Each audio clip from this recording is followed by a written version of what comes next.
ಜೊತೆಗೆ ನಿಮಗೆ ಕೊಡುವಂತಹ ಗಾಡಿಗಳಿರ್ಬೋದು, ತಳ್ಳುವ ಗಾಡಿಗಳಿರ್ಬೋದು, ಅದೆಲ್ಲ ಯಾವ ಸ್ಥಿತಿಯಲ್ಲಿದೆ ಅಂತೇಳಿ ಅದು ಕೂಡ ತುಂಬ ತೊಂದರೆಗಳನ್ನು ಕೊಡ್ತಾ ಇದೆಯಾ ಅಂತ. ಅದನ್ನು ಒಬ್ಬರಿಗೆ ತಳ್ಳಿಕ್ಕೆ ಆಗದೆ ಇರುವಂತಹ ಅಷ್ಟು ಭಾರವಾದಂಥದ್ದು, ಅದರ ವೀಲ್ ಸರಿ ಇರಲ್ಲ, ಅಲ್ಲಿ ಸಮಸ್ಯೆಗಳು ಎಷ್ಟು ಕಾಡ್ತಾ ಇದೆ ತಮಗೆ? ಡ್ರಮ್ಮು 4 ಡ್ರಮ್ ಇರೋ ಕಡೆ 3 ಡ್ರಮ್ ಕೊಟ್ಟಾರೆ. 3 ಕೊಡೋರಿಗೆ ಒಬ್ಬರು ಒಂದೇ ಕೊಟ್ಟಾರೆ, 2 ಕೊಟ್ಟಿದ್ದಾರೆ. ಅದು ಗಾಡಿ ಕೆಳವ್ರಿಗೆ ಕೊಟ್ಟಿದ್ದಾರೆ, ಕೆಳವ್ರಿಗಿಲ್ಲ. ಎಲ್ಲರೂ ಒಂದೊಂದು ಬೀದಿಗೆ ಒಬ್ಬೊಬ್ರು ಇಬ್ಬರು ಹೋಗ್ರಿ ಅಂತಾರೆ.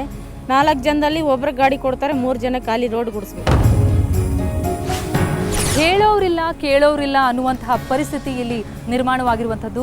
ಬಹುಶಃ ಹೆಚ್ಚಿನವರು ಬೇರೆ ಬೇರೆ ಊರುಗಳಿಂದ, ಬೇರೆ ಬೇರೆ ರಾಜ್ಯಗಳಿಂದ ವಲಸೆ ಬಂದಿರೋದ್ರಿಂದ ಅವರಿಗೆ ಇನ್ನಷ್ಟು ಅಭದ್ರತೆ ಕಾಡ್ತಿದೆಯಾ? ನಿಜಕ್ಕೂ ಅದ್ರ ಬಗ್ಗೆ ಪ್ರಶ್ನಿಸಬೇಕಾಗತ್ತೆ.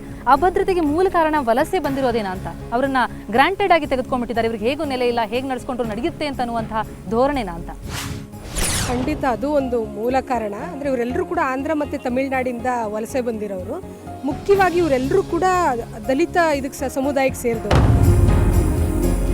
ಸಾಕ್ಷರರಲ್ಲ ಪ್ರಧಾನವಾಗಿ. ಅದು ಕೂಡ ಇವ್ರಿಗೇನು ಲೀಗಲ್ ಆಗಿ ಏನು ನಡೀತಿದೆ, ಯಾರ ಹತ್ರ ನಾವು ಹೋಗಿ ಕೇಳಬೇಕು, ಯಾರು ನಮ್ಮ ಸಮಸ್ಯೆಗೆ ಮೂಲ ಕಾರಣ, ಯಾರ ಹತ್ರ ಕೇಳಬೇಕು ಅನ್ನೋ ಅರಿವೇ ಇರಲ್ಲ, ಜಾಗೃತಿ ಇರಲ್ಲ.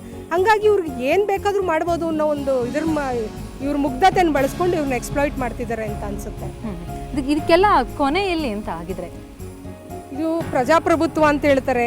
ಸರ್ಕಾರಗಳು ಪ್ರಜೆಗಳಿಂದ ಪ್ರಜೆಗಳಿಗಾಗಿ ಪ್ರಜೆಗಳಿಗೋಸ್ಕರನೇ ಬಂದಿರೋದು ಅಂತ. ಇದುವರೆಗೂ ಕೂಡ ಇತಿಹಾಸದಲ್ಲಿ ಯಾವುದೂ ಕೂಡ ಈ ಥರ ಬಡಬರ ಬಗ್ಗೆ, ಮಹಿಳೆಯರ ಪರವಾಗಿ ಮತ್ತು ದಲಿತರ ಪರವಾಗಿರುವಂಥ ಸರ್ಕಾರ ಇದುವರೆಗೂ ನಾವಂತೂ ನೋಡಿಲ್ಲ. ಒಂದಂತ ಸರ್ಕಾರಗಳು ಪ್ರತಿ ಸತಿನೂ ಇವ್ರನ್ನ ಎಕ್ಸ್ಪ್ಲಾಯ್ಟ್ ಮಾಡ್ಕೊಂಡು ಪ್ರತಿ ಸತಿ, ಯಾಕಂದ್ರೆ ಓಟ್ ಹಾಕೋದು ಇದೇ ಜನ, ಏನು ಇಲ್ಲ. ಓಟ್ ಎಲೆಕ್ಷನ್ ಸಂದರ್ಭಗಳಲ್ಲಿ ನೋಡಿ ಇವ್ರಗಳ ಹತ್ರ ಎಷ್ಟು ದುಡ್ಡಾಡಿಸುತ್ತೆ. ಪ್ರತಿಯೊಬ್ರು ಕೂಡ ಇವ್ರ ಕಡೆ ಗಮನ ಕೊಡ್ತಾರೆ. ಯಾಕಂದ್ರೆ ಸ್ಲಮ್ಮಲ್ಲಿ ಗಂಟೆಗಟ್ಟಲೆ ಕ್ಯೂ ನಿಂತ್ಕೊಂಡು ಓಟ್ ಹಾಕೋದು ಇದೇ ಜನ. IT BT ಅವರಂತೂ ಹೆಂಗೂ ಬರಲ್ಲ, ರಜಾ ಸಿಗುತ್ತೆ ಅಂತ ಎಂಜಾಯ್ ಮಾಡ್ತಾರೆ.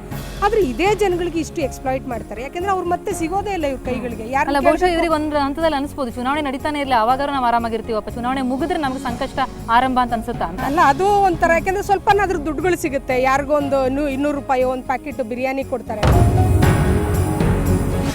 ಆ ಸಂದರ್ಭಕ್ಕಾದ್ರೂ ನಮ್ಮನ್ನು ಗಮನಿಸೋದು ಒಂದು ಇಂಪಾರ್ಟೆಂಟು ಅನ್ನೋ ಥರದ್ದು ಒಂದಿರುತ್ತೆ. ಮತ್ತು ಕೆಲವ್ರುಗಳಿಗೆ ಸೀರೆ ಕೊಡ್ತಾರೆ ಸಣ್ಣ ಪುಟ್ಟದ್ದು. ಬೇರೆ ಯಾರು ಅದನ್ನು ಕೊಡ್ದಿದ್ದಾಗ ಇಷ್ಟು ಮಾಡೋದು ಕೂಡ ದೊಡ್ಡದು ಅಂತಿರುತ್ತೆ ಈ ಕಾರ್ಮಿಕರಿಗೆ. ಹಂಗಾಗಿ ಇವ್ರನ್ನ ಎಲ್ಲ ಮುಗ್ಧತೆನೂ ಇದನ್ನೆಲ್ಲ ಬಳಸ್ಕೊಂಡು ಸರ್ಕಾರಗಳು ಈ ಥರ ದೊಡ್ಡ ದೊಡ್ಡ ಮಟ್ಟದಲ್ಲಿ ಗೇಮ್ ಪ್ಲಾನ್ ಮಾಡ್ತಿದೆ ಅಂತ ಅನ್ಸುತ್ತೆ. ಇದು ಈ ಕಾರ್ಮಿಕ ವರ್ಗದ ಕೂಗು. ಗುತ್ತಿಗೆದಾರರಿಂದಲೇ ನಮ್ಮ ಒಂದು ಜೀವನ ಗೊತ್ತು ಗುರಿಯಿಲ್ಲದಂತಾಗಿದೆ.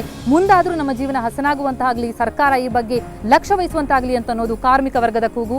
ಈ ಒಂದು ಕಾರ್ಯಕ್ರಮದ ಮೂಲಕ ಸರ್ಕಾರಕ್ಕೆ ಇವರ ಕೂಗು ಮುಟ್ಲಿ, ಇನ್ನಾದರೂ ಇವರ ಜೀವನ ಹಸನಾಗಲಿ, ಎಲ್ಲ ಕಡೆ ಸ್ವಚ್ಛಗೊಳಿಸುವಂತಹ ಈ ವರ್ಗದ ಜೀವನ ಕೂಡ ಹಸನಾಗಲಿ, ಸ್ವಚ್ಛವಾಗಲಿ, ಸುಂದರವಾದಂತಹ ಬದುಕು ಇವರಿಗೂ ದೊರೆಯುವಂತಾಗಲಿ ಅನ್ನೋದೇ ನಮ್ಮ ಆಶಯ. ಇದು ಈ ವಾರದ ನಮ್ಮ ವಾಯ್ಸ್. ಮತ್ತೆ ಮುಂದಿನ ವಾರ ಇನ್ನೊಂದು ವಿಷಯ ವಸ್ತು ಇಟ್ಕೊಂಡು ನಿಮ್ಮ ಮುಂದೆ ಹಾಜರಾಗ್ತೀನಿ. ಅಲ್ಲಿಯವರೆಗೂ ನೇರ, ದಿಟ್ಟ, ನಿರಂತರ ಸುದ್ದಿಗಾಗಿ ನೋಡ್ತಾ ಇರಿ ಸುವರ್ಣ ನ್ಯೂಸ್.